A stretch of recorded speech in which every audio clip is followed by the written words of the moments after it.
So breaking tonight, President Trump hitting 10 rallies in the last 5 days before the midterms, and he is all in a push to save the House and to build the Senate for his Republican Party. So if it is Thursday, it must be Missouri. And Josh Hawley, who is in a down-to-the-wire battle with incumbent Senator Claire McCaskill. Welcome to the story, everybody. I'm MarthaMacCallum. But today, we got a slightly different version of the closing argument. The president delivering a somewhat sober, straightforward White House speech on how he sees the realities of immigration and border security in America. This is a perilous situation, and it threatens to become even more hazardous as our economy gets better and better. Making it clear that he says he is not playing games. He says there will be catch, but there will be no more release. Asylum seekers must lawfully present themselves and then get in line. In the Q&A, the president pulled no punches. How is this plan going to be legal, considering current law? Oh, this is totally legal. No, this is legal. We're stopping people at the border. This is an invasion, and nobody's even questioning that. Is that firing upon any of these people? Could you see it? I hope not. I hope not. It's the military. I hope there won't be that. But I will tell you this. Anybody throwing stones, rocks, like they did to Mexico and the Mexican military, Mexican police, where they badly hurt police and soldiers of Mexico, we will consider that a firearm. So on the Democrat side, a day full of high-profile campaign rallies. Oprah Winfrey out there in force. Also, former Vice President Joe Biden on the campaign trail. Vice President Pence was out there as well, but it's pretty clear the president wants to be the loudest messenger here, staking Tuesday's results on his policies and his popularity. Kristen Fisher joins us now with the story tonight from Washington. Hi, Kristen. Hi, Martha. Well, with 5 days to go, there are so many races in play. But right now, political heavyweights from both parties and celebrities are converging on Georgia. Today, Oprah and the vice president were there. Tomorrow, former President Barack Obama will be there. And on Sunday, President Trump will be rallying for the Republican gubernatorial candidate, Brian Kemp. He's racing against Democrat Stacey Abrams. And a few hours ago, President Trump sounded off on why he believes she's the wrong woman for the job. I've always liked Oprah. You know, Oprah's good, but the woman that she's supporting is not qualified to be the governor of Georgia by any stretch of the imagination. Take a look at her past, take a look at her history, take a look at what she wants to do and what she has in mind for the state. That state will be in big, big trouble very quickly. Now, if she wins, Abrams would be the first African-American woman in history to become the governor of Georgia. And she's accused her opponent, Georgia's current Secretary of State, of racially motivated voter suppression by disproportionately rejecting African-American voter registration applications. Kemp has denied the charge, but race has become one of, if not the dominant issue between these two candidates. Today, Oprah told voters in Georgia that they're on the precipice of a historic election and that they owe it to their ancestors to get out and vote. For anybody here who has an ancestor who didn't have the right to vote, and you are choosing not to vote wherever you are in this state, in this country, you are dishonoring your family.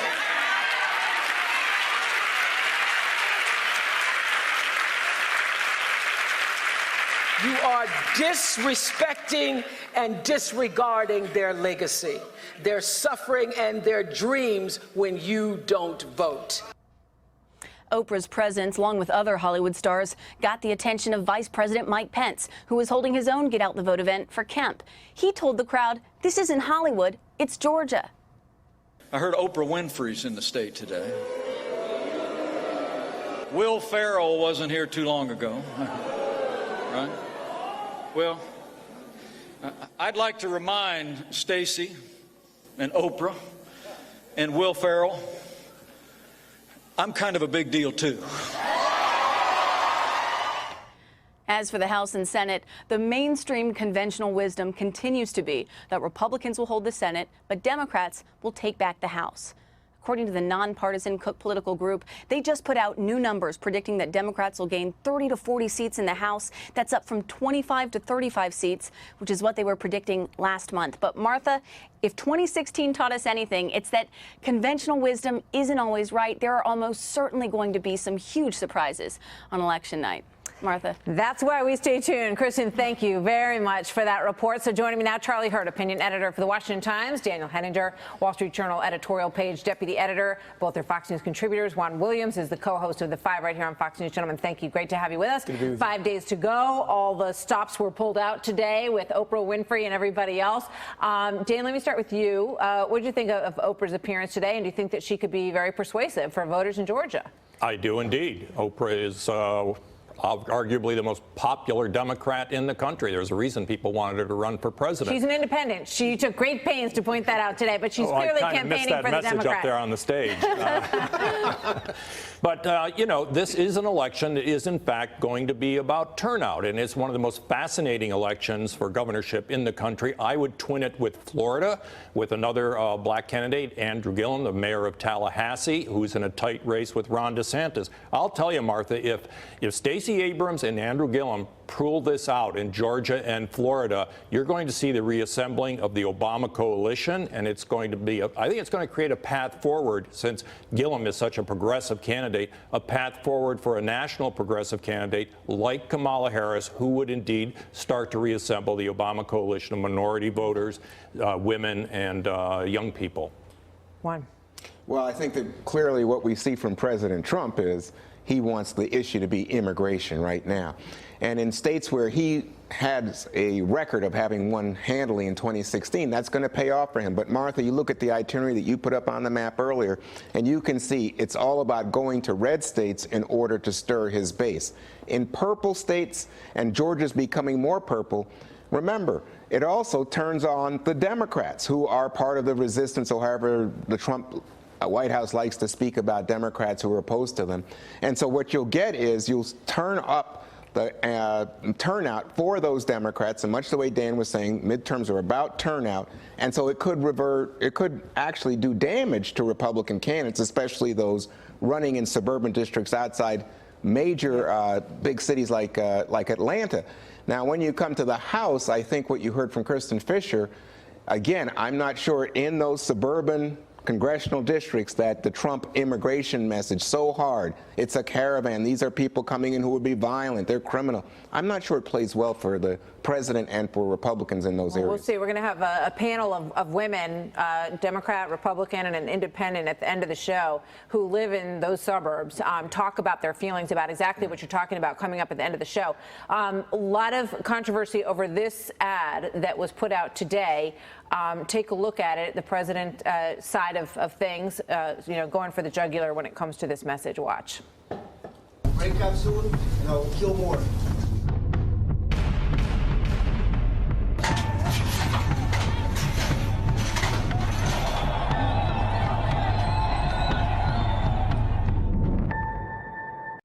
He said he wished he had killed more cops. That was his regret on his way to prison. What do you think of it? It's a tough ad. It's a tough message. It's a tough issue. But the fact remains, you know, when you have a party where, and I'm not saying that the entire Democratic Party is here, but without a doubt, the Democratic Party has moved a good deal from when it was largely in favor of, say, the Fence Act of 2006, largely in favor of deporting illegals and having an immigration system that stopped people from coming into the country, where you have, albeit I consider them fairly fringe candidates or fringe members of the party, but they're still some of the most popular members of the party who are talking about wanting to abolish ICE and talking about sanctuary cities and things like this.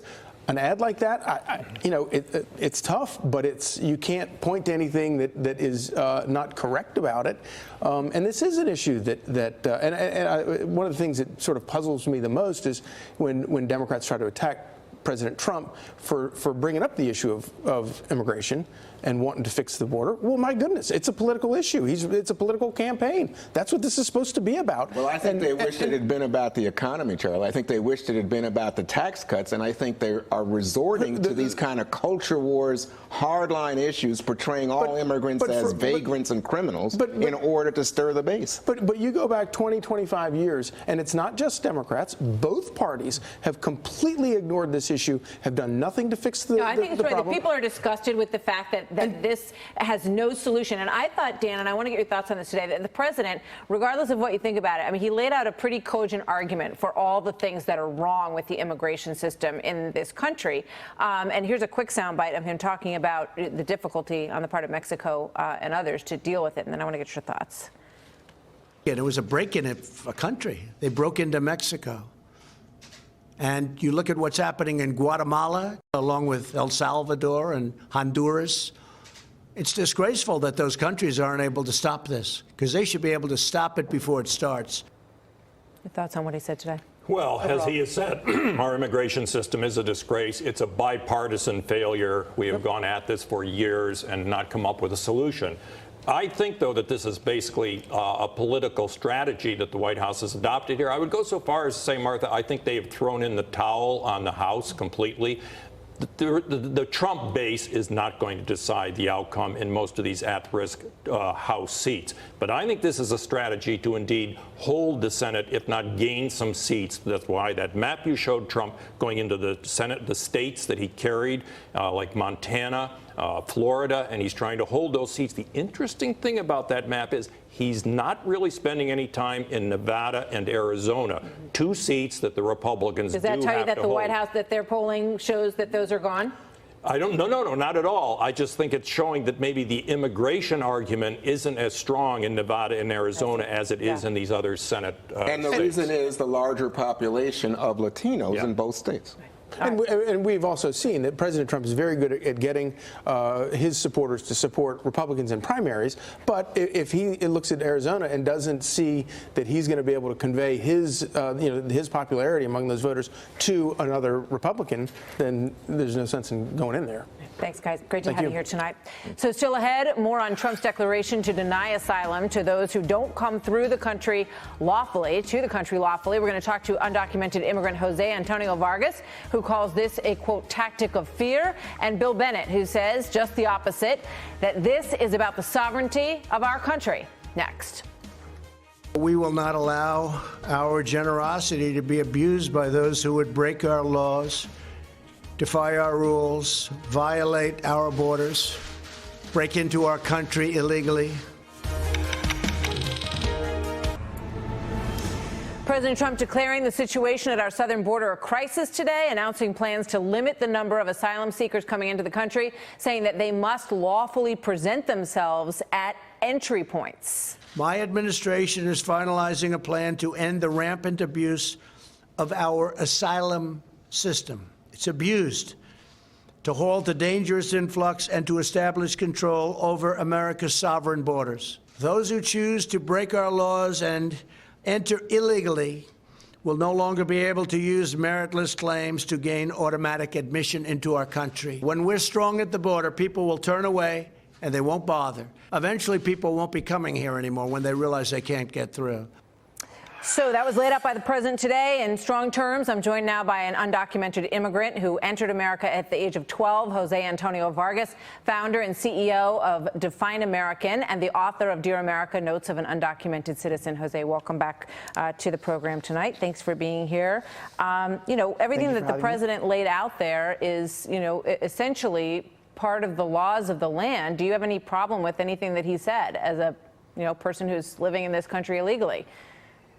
Well, the problem is this is a president that's changing laws if he doesn't like the law. It is legal for people to apply for asylum. Absolutely. That is the law of the land, right? And so the refugees, and I have to say, by the way, this is Fox News.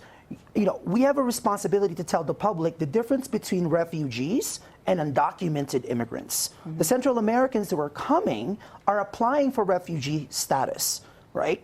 They're actually refugees who are going to apply for asylum. That's different than undocumented immigrants. And I have to say, by the way, the fastest growing undocumented population in this country are coming from Asia, from countries like the Philippines, Korea, India, not from Latin America and Central America. Right, so but you know as well as I do. Okay, over the border? All right, hold on. So you know as well as I do that a lot of, in that situation, what happens is there's a visa and the visa is overstayed, and that is also a big issue for immigration. However, what the president's saying is we're just not going to do catch and release anymore. If you get into the country, if you climb over the wall, if you come through the point of entry, you will be held and you will be processed. The problem is that a very tiny percentage of people who are coming across that border, and I'm not just talking about the caravan, I'm talking about people in general, do not have legitimate asylum claims. So a small percentage have process. Yeah, that's fine. So go through the process, but you're going to have to stay together at the border in a government facility until you can go through the process, because you know as well as I do that once they release them, they're never showing up for their court date. So they are rigging the system in a way that is not fair to other people who have waited years to get into the country going through the legal process. What do you think? What do you say to that? By the way, you're talking about my family members who are waiting in the Philippines to get to this country legally, right? Like, you can't separate us like we're like not in the same family. I'm not. I'm saying there are plenty of people, and there's a process. That's all this is about. It's about going through the process, not climbing over the wall and running somewhere to stay forever. They're not climbing. They're not climbing over a wall. They're literally walking here. Mothers, I'm talking families. I'm talking about regular. I'm talking about illegal immigrants. There's 150 people climbing over the Yuma sector every single day. You're conflating people, Martha. No, I'm not. Martha, no, I'm net not. migration, net migration from Mexico to the U.S. is the lowest level since 2005. But you've still got and yet 15. Here in Fox News, no, but the numbers overall are, it's not even a question of whether or not the numbers are lower than they used to be. The question is whether or not you have a process to go through. And there is a process that exists, and it is expected to be adhered upon. People are happy to welcome immigrants to this nation. We're all immigrants. All of our families came here. Your family came here. My family came here over the course of generations. The question is that there is a process that has to be gone through in order to do that. What do you disagree with in that? Here's what I think. It's really important that we make sure that we're defining our terms. There's absolutely a process for people to apply for asylum, right? Sure. Right now, there is no process for someone like me who's undocumented to, quote unquote, get myself legal, right? There's no process for us to write our status. So no, you're right about that, and that's the fault of Congress. That's the fault of Congress. That is absolutely the fault of Congress. Absolutely, that we agree on. Nobody's conflating anything. There are people who are here illegally, like yourself, and there are people who want to come here. Some of whom, a small percentage of whom, and they should be separated out when they have legal asylum claims. They should be welcome to this country, and they have to go through the process. That's all anyone is saying. There's nothing cruel about that, is there? Martha, why is the president being so hysterical about this? I didn't think he was hysterical today. He was quite practical. He went through all of the different issues that you face on this issue, and it's obviously a question that has to be resolved. I think the frustration is greater with Congress than it is with any of those people who are walking in that caravan. I have to tell you, it is tactical because we have an election on Tuesday. And this is a president that could not have gotten elected president if he did not start spreading lies about people like me and about what's happening in Central America and Mexico. Did the president start the caravan? No, this has been going on since 2010. Humanitarian groups have been trying to solve this issue since 2010, right? Which is why to conflate this issue and make it seem like it's some sort of a crisis, as if all of a sudden all these brown people are now taking over America. Nobody said anything about brown people. You did. You said that. No one said anything about Watching Fox News all day, it's really hard to tell. You know what? The problem is, I mean, this is a border issue, okay? So the individuals that you're referring to are coming from the South, all right? But the problem is, and you said it yourself, there's issues with people who come in and overstay visas from different countries. Yes. For the southern border, the problem is that a lot of people come in and by their own admission and quotes that we've been watching across the course of the last few weeks, when they look for the poorest part of the border and they run in, and as soon as they land here and they're legally on this soil, they can claim asylum. That's the law of the land. But then there's a process that has to be gone through.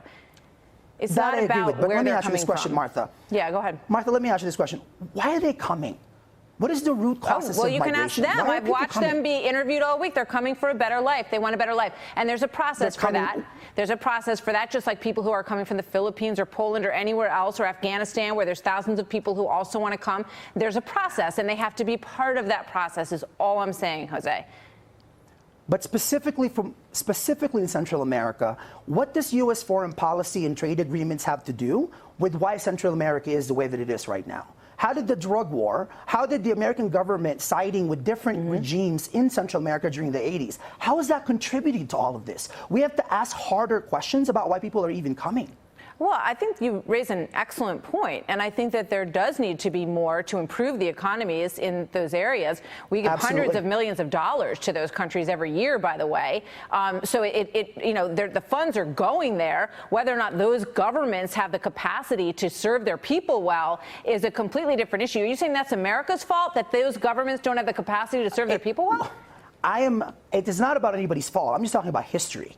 I'm talking about what has been done in those countries in the 80s. Both the United States and those governments have a responsibility to what's happened in Central America, right? And why people are coming here. I mean, do you think people enjoy leaving their livelihoods and their households just so they don't have to fear for their lives? No, I don't at all. They don't. I feel for them. No, Absolutely they do not feel at for all. them. That there's, I'll just say it one more time and then we got to go. But there's a process that has to be gone through, and that's the way it has to work.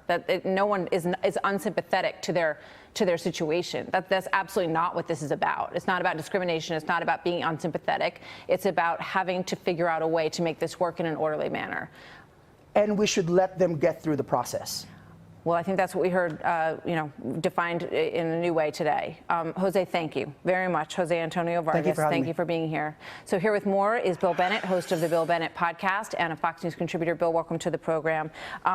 Your thoughts on that conversation and on the way that the president laid out his argument on this today. Well, the president was not hysterical. He was very calm. He was very clear. And by the way, I'm someone who likes history, studies history, has written history. There's a time for history and there's a time for action. And this president is taking action. And by the way, this notion that we've heard, I think we just heard and heard all week and all month, that he's politicizing this very hot issue. This is what politics ought to be about. Politics isn't about, whether to go to the metric system or midnight basketball. It should be about important things. So he's exactly right to focus on this issue among others. Look, difficult times require strong leadership, and these are difficult times, and this has been a very difficult problem. When Jose says, look, just let him go through the process, that's a way actually of saying let's circumvent the process, because we know what happens. People touch the ground, they are released, and then 600,000 or 800,000 people are wandering around the United States. They never come back for a hearing. So that's a bit of sleight of hand. But let me ask you this, Bill. Let me ask you this. What about what Jose said about how he feels this is discriminatory, that it's about them, that it's about the people who live south of the border, as opposed to the attitude that Americans have about other immigrants? I have not heard the president say what Jose said goes on all day at Fox News. I've never heard it on Fox News. It's about brown people or black people or people of a particular color. But this is where the hemorrhage is occurring, and this is where the issue must be addressed. It must be fixed, and so the president's absolutely right to address it. We have a problem on a lot of fronts, and there's been a failure on the part of the Congress to address this. But again, the fact that the president steps up, has to step into the vacuum here, is, I think, a good thing. People are saying he's too tough. Well, sometimes you need Mother Teresa, sometimes you need Dirty Harry. And this is a very tough issue, and it's got a lot of dimensions to it. But this is a strong president, and I think he's absolutely right to identify the problem the way he has and the way he is seeking to address it. He's looking for a way to stop the hemorrhaging. Bill Bennett, always a pleasure. Thank you very much. Good to have you here tonight, sir. And our thanks to Jose Antonio Vargas as well. Good to have both of them here tonight. So it was not just immigration that had the Trump administration talking tough today. The new action against 3 countries that have been deemed tyrannical coming up next.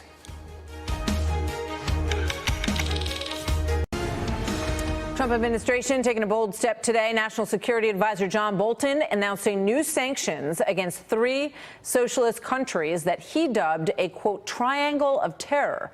Trace Gallagher on this story for us from the West Coast tonight. Good evening, Trace.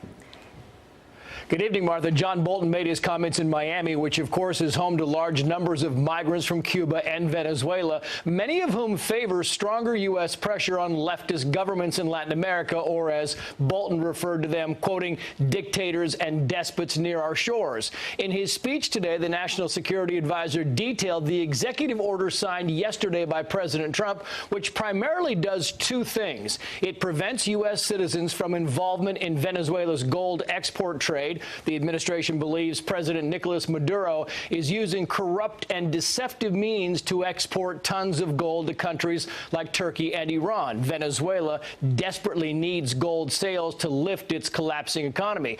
The executive order also prevents U.S. companies from doing business with more than 24 Cuban entities owned or controlled by the Cuban military or intelligence services. Bolton took a slap at the Obama administration's diplomatic efforts toward Havana, saying the U.S. won't support the Cuban military on the backs of the Cuban people. The administration also promised additional penalties against Nicaragua and said the leaders of all three countries should, quote, fear the virtuous power. Watch. These tyrants fancy themselves strongmen and revolutionaries, icons and luminaries. In reality, they are clownish, pitiful figures more akin to Larry, Curly, and Moe. The three stooges of socialism are true believers, but they worship a false god. Cuba responded by saying the U.S. is punishing the Cuban people based on ideologic intolerance and political revenge. The United Nations also condemned the Cuban embargo, but U.S. Ambassador to the UN, Nikki Haley, pushed back, saying the United Nations has failed to condemn the rampant human rights abuses in Cuba. Haley says the U.S. stands with the Cuban people who continue to suffer the lingering effects of the Castro dictatorship. Martha. Yeah, watch that story. Trace, thank you very much. So are dirty politics coming into play again, perhaps, in the tight race for Montana's Senate seat?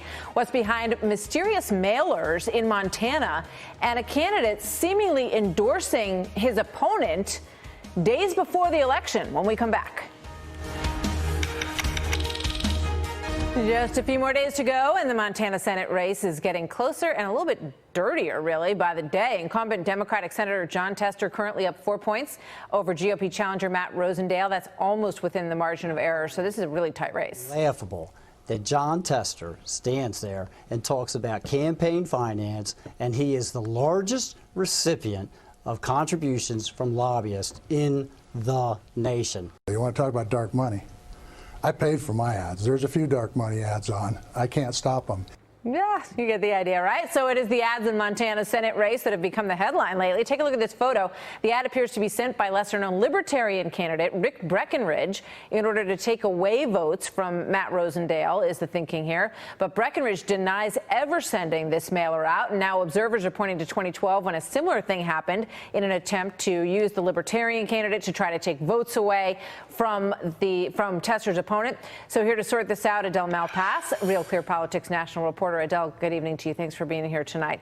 So what's going on here? Well, basically, in 2012, this was the same thing that happened. Jon Tester, we don't know, you don't know in 2012, but there was a mysterious mailer sent out to the Libertarian candidate who they present in the mailer as the real conservative. And in 2012, the Libertarian candidate got 6.6% of the vote in Montana.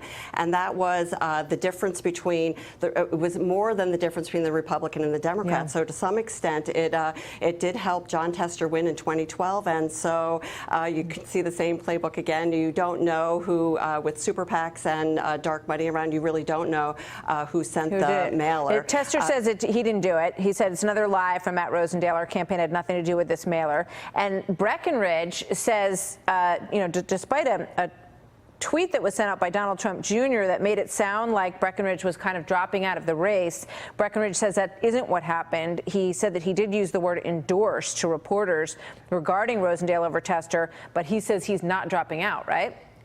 He'll be on the ballot on Tuesday.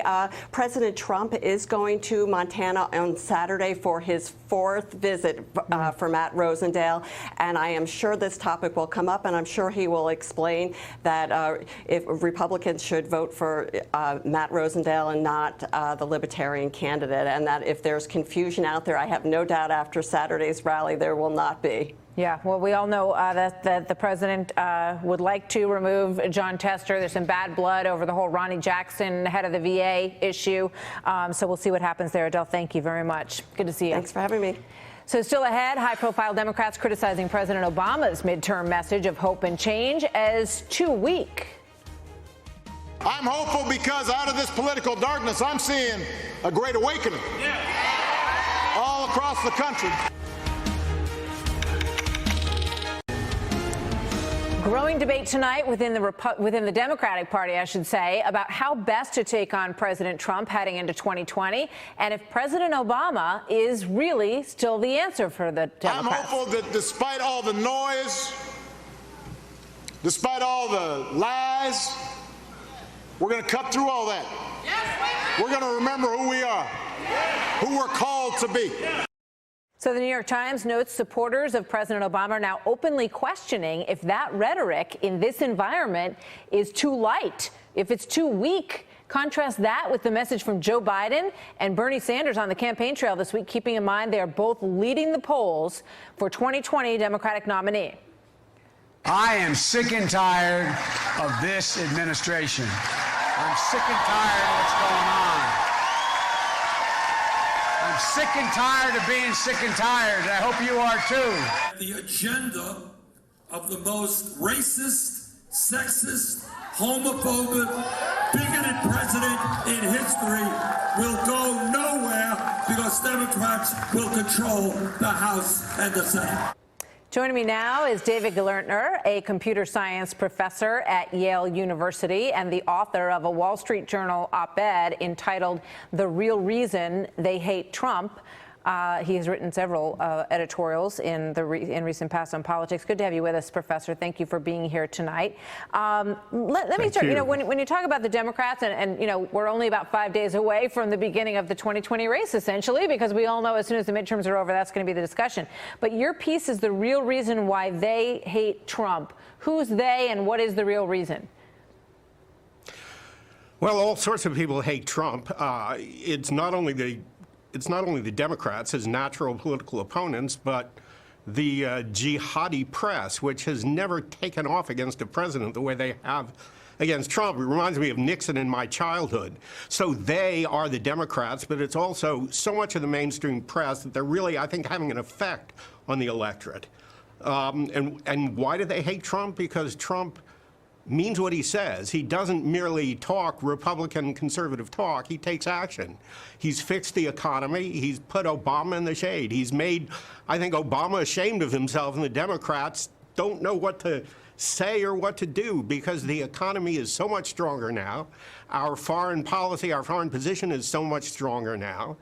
We're in so much sturdier position with respect to Iran and many of our other enemies who we seem to be scared to death of under President Obama. Actions speak louder than words, and Trump has taken action, continues to take action, and the country knows. Well, let me ask you about the premise in that New York Times piece that we talked about on the way in here, and whether or not President Obama is the voice for the future for the Democrat Party, given this, you know, sort of level of discourse that we're at right now as a country. I hope for the sake of the Democratic Party that he isn't. He is a failed president. He left the economy in rotten shape and our world standing lower than it had been for decades. We need a vigorous two-party system in this country if our democracy is going to continue healthy, and Obama is not the sign of a healthy Democratic Party. We want somebody who's more in touch with reality and not a symbolist poet, somebody who seems to have some feel for the world as it is, for the country as it is, the economy as it is. There must be somebody like that in the Democratic Party. Let's put up the list of, you know, how it stands right now in the 2020 Democratic race. And, you know, granted, we're a long way away. 33% for Joe Biden, probably because he has huge name recognition as a former vice president of the United States. Bernie Sanders, 13%. Kamala Harris at 9%, Elizabeth Warren at 8%, Cory Booker at 5%. So that's the way it looks at this moment. I expect that'll change a lot. But Joe Biden is a more sort of, you know, strong voice in the style of sort of the every American guy voice as Donald Trump is on the other side, isn't he? Absolutely. Biden is the only credible name on that list, and I hope for the sake of the party that they turn away from the leftists and the radicals who make up the rest of that list. The American public is not going to vote for Bernie Sanders or Bernie Sanders lookalikes or sound-alikes. Not that I'm a big fan of Joe Biden, but he's a serious, grown-up man, so that's something. Good to have you with us. Professor Gelertner, op-ed writer for the Wall Street Journal and Yale University professor. Sir, thank you very much. Thank you. So as the clock counts down to Election Day, new data suggests that women could be the big swing voters to decide the 2018 midterms. A panel discussion with women from all sides of the political aisle. Here, these are the women that they're trying to reach right now. So we're going to find out what's on their minds right after this.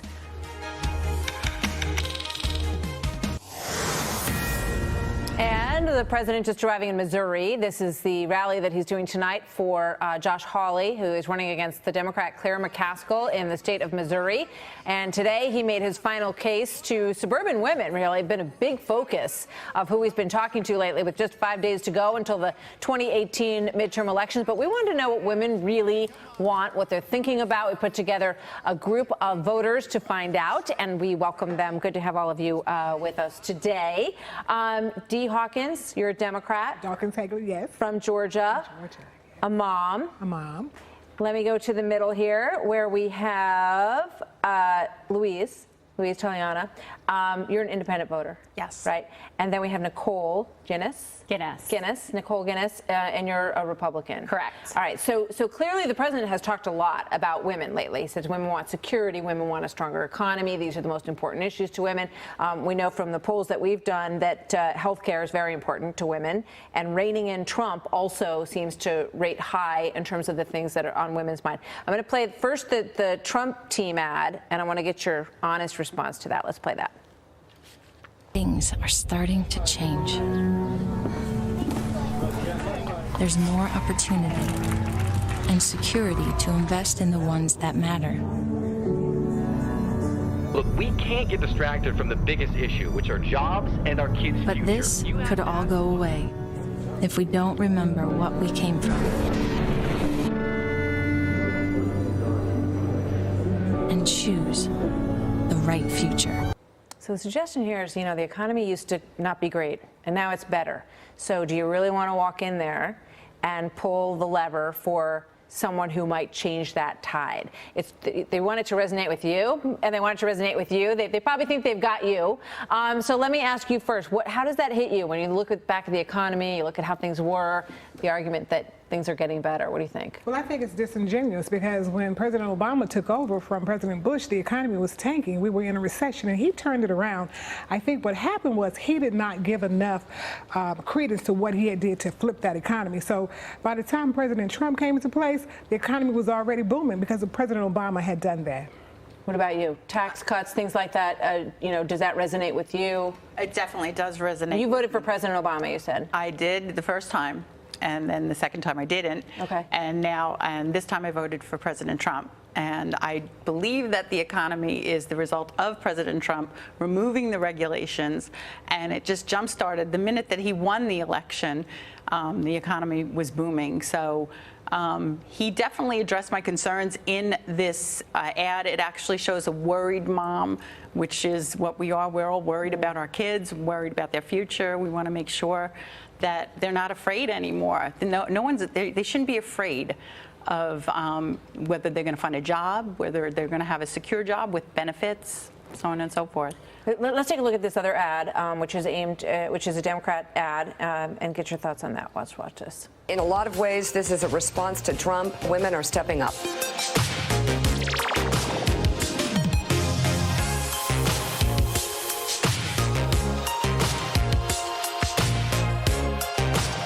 Is the future female? Yeah, I think for the Democrats in 2018, it sure looks that way. Future is female. Women are stepping up. We've got a lot of women candidates running out there. Do you find yourself, wanting to support them. We've watched this whole Me Too movement. Is that something that matters to you, seeing more women in Washington? No, I believe in the best position, the best person for the position. Right after Kavanaugh got anointed to, the highest court, his old position was actually given to a woman lesbian, which no one even spoke about at all. But Trump, President Trump said that, it wasn't because she was a woman. He gave it because she fit the bill and she was the best at the position, and that's why he hired her. As a woman, why is it important or not important for women to be in these roles to you, Dee? I think because women are unique and we understand not just the women, but we understand men, we understand children. Because we raise our children. We do basically get everything. We do everything. We are the butcher, the baker, and the candlestick maker. And without women, everything would tank. And so for me, I think the next president, even though I wanted to be a Democrat, hopefully it's a Democrat, I think women should be next. So we should really say we got next, because women have a unique ability to rule and to lead and to govern with integrity. You would not have a Me Too movement if women were in charge of everything. Yeah. When you take a look at Oprah Winfrey out there today, and she's talking about being independent, voting the way you want to vote, not being influenced by, anybody out there, all of that. I'm influenced by statistics. Right now we have the lowest unemployment ever in 49 years. I believe it's at 3.7%. We have the lowest unemployment for women. We have the lowest unemployment for African Americans, for the Latinos. Our GDP is the highest ever. You're all about lifting all the boats. Correct. and the economy Why in general. go back? Let me ask you this, Louise. Do your friends argue about this? I'm sorry? Do your friends argue about it? Yes, all the time. What's the main point? The main point is, it's funny because they're all bringing up Trump's behavior or his attitude, and I quite frankly don't mind his attitude. I grew up in a household. They jump all over you for that? Oh yeah, all the time, all the time. All right, I got to leave it there. I'm out of time, ladies. Thank you very much. We'll check back in with you. Interesting to have you. That's our story for this Thursday night. We're going to be back here tomorrow night at 7. Tucker Carlson is coming up next in Washington D.C. And then next time I see you, it will be 3 days to go till the election. Good night.